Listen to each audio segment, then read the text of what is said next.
time for the Billy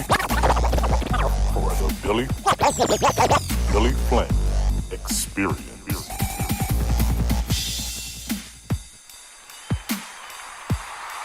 Well, thank you for joining me once again for another Billy Flynn Experience. I am Billy Flint. Thank you so much for joining me tonight. It is the nighttime, it's nighttime here in Germany. You're coming live here from Germany. And as the title of the show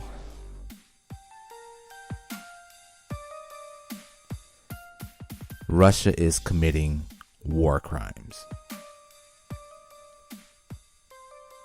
And that really interests me because from what a lot of the news sources are saying, that as far as the president of the Ukraine, I don't know, in my notes, it was very interesting because he was saying that for one thing, I guess the talks have broken down. I guess they were supposed to be meeting in talks yesterday, I believe. And I guess it didn't work out. So the war has escalated. And not only has it escalated, but Putin and Russia have basically attacked the city of Kharkiv, and that is very troubling. It's very, very troubling because it's been saying that it has been fatalities from the bombing, and the sad thing is that Russia has denied any killing of Ukrainian citizens. So the president of the Ukraine have basically condemned the bombardment and is calling for a international tribunal for Russia to be basically charged with committing war crimes or crimes against humanity, which is a very, very serious charge. But the funny thing about all of this, not really funny, but it's ironic that Russia don't recognize the courts as any type of authority. So even if they did charge him with crimes against humanity or charge him with war crimes, he can go into exile or whatever. I mean, because he doesn't recognize it. So I don't think it really matters to Putin in the first place. But it's very, very interesting. It's very, very interesting, and I say that because not only are the citizens of the Ukraine are being affected, but it's also the citizens of Russia too, because you have a split faction in Russia. You have majority of their citizens against this war. Then you have a small percentage of people, of course, are going to back Putin and his decision on what he's doing with the Ukraine by proving a point. And I'm thinking to myself, what point is he trying to prove? That's really that gets to me every time I think about it. But some of the news that I was reading earlier today, and it was saying that from the missiles and rockets that were hitting the central heart of Ukraine, which is the second largest city in the Ukraine, and the officials have said that there's citizens that have died. And they basically said it was a cruel attack. So it says that at least 10 people were killed and 35 more were injured. The attack came as Ukrainian president said that Russia will be taken to the international tribunals. and hopefully charged with committing war crimes.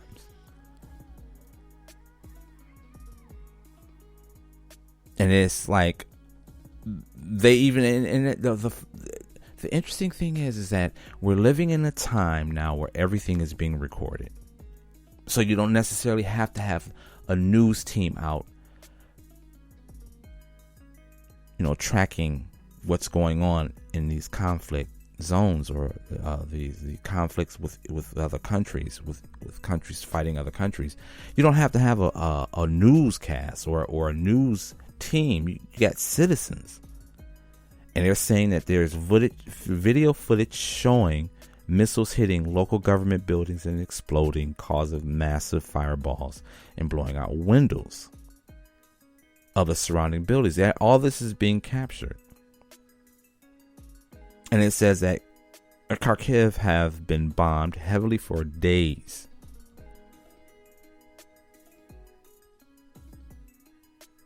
And it seemed like Putin doesn't care. He doesn't care. And, there's an argument on both sides. There's a crazy argument on both sides, because you have people, like I said, that is supporting what Putin is doing, because ultimately the Ukraine it's supposed to be a part of Russia. And for those that don't know, of course, Russia basically started in Kyiv. That's where Russia started. It started in the Ukraine. So, as Kiev wants to, or not Kiev, but as Ukraine wants to be noticed as a sovereign country, a sovereign nation. And that's where the problem comes in, because Putin doesn't want that to take place. He wants Ukraine to be a part of the Federation of Russia. So it's a game being played with the NATO nations and the NATO countries alongside with Ukraine and then Russia. But say what you say, or say what you will, I don't find what Putin is doing is horrible, yes, but I don't find it any different than any other country's leader throughout history. I mean, hell, George Bush, President of America, President of the United States, went to war with Iraq. Okay, under the guise of weapons of mass destruction. And then when it all came out, what was it? It was a big lie.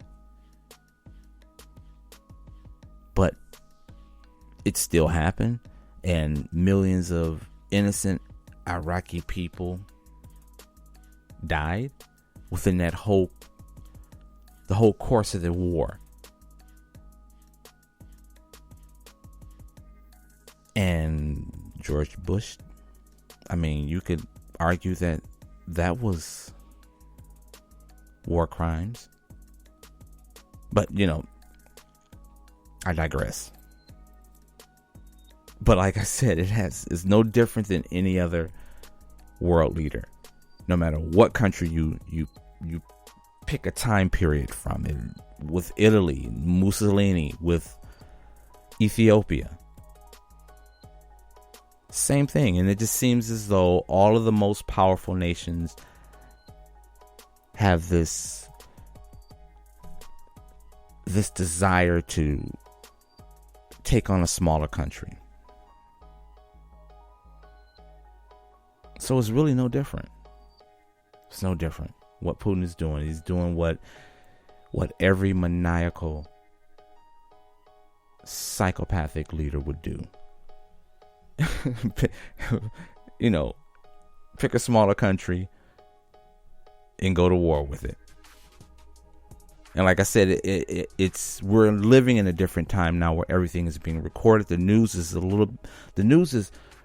readily in our face if we want to research The only thing that we have to be careful of is the fake news, which a lot of it is out there. A lot of video footage, which is the wrong video footage of war, but it's being posted as Russia and the Ukrainian war, but it's not. So you have to be very, very careful with news sources. And what I try to do is I try to read from reputable news outlets. I stay off of social media. I just don't even go on social media. So I try to stick with news sources that are reputable, and that's where I get my information from. And then, of course, some people I know personally who are from Russia and people that are from the Ukraine, and I ask them what is their take, and I try to learn from them as they explain me a little about their history and about their culture, and it gives me a little bit more insight to understand the geopolitics that's going on with this war. So that's what I do to try to stay on top of news, or on top of the correct news, and stay away from the fake news, because there's a lot of it out there.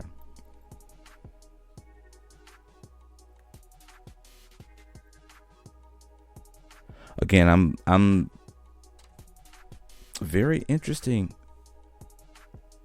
to find out what is going to take place, because it just seems as though the war is taking a turn. You know, the most craziest thing that I found out was that Germany have finally decided that they were going to send Ukraine munitions or equipment to help them with the war against Russia. Germany wanted to stay out of it, and they said they weren't going to do it, but the president or the chancellor here in Germany decided that, okay, I will send equipment. And I think it was, as far as from what I know, Germany has always relied on Russia for its energy source. You know, it's oil. And Germany has at least 52% of oil comes from Russia into Germany. So I can understand why the president or the chancellor wanted to stay out of this and not, I don't know, kind of ruffle feathers, because Russia can cut off the siphon of oil, of energy that Germany needs. And of course, those that know anything about the politics over here in Europe, Germany is basically propping up other countries, because Germany is a top earning as far as exports is concerned.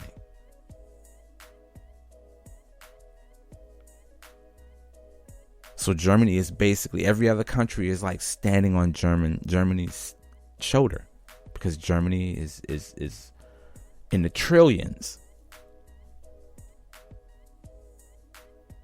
So I know that now, yeah, the president wanted to stay out of it. The chancellor wanted to stay. Germany's chancellor wanted to stay out of this. But I guess he finally broke from pressure and decided that he was going to help out. But then again, soon enough, I don't think Germany is going to need Russia's energy at all, because Germany is like really ahead when it comes to alternative energy. So I'm thinking that the next couple of years is going to be very, very interesting to see how all of this turns out. But again, that's what I'm glad. I'm happy that Germany decided that they were going to put forth an effort to kind of bring this war to an end. And I don't think there's really any, safe way of saying it, bring the war safely to an end, but at least for it to to come to a halt or a ceasefire or something where they can actually sit down and talk about what needs to be talked about and hash out these differences. So, I don't know. It's going to be interesting.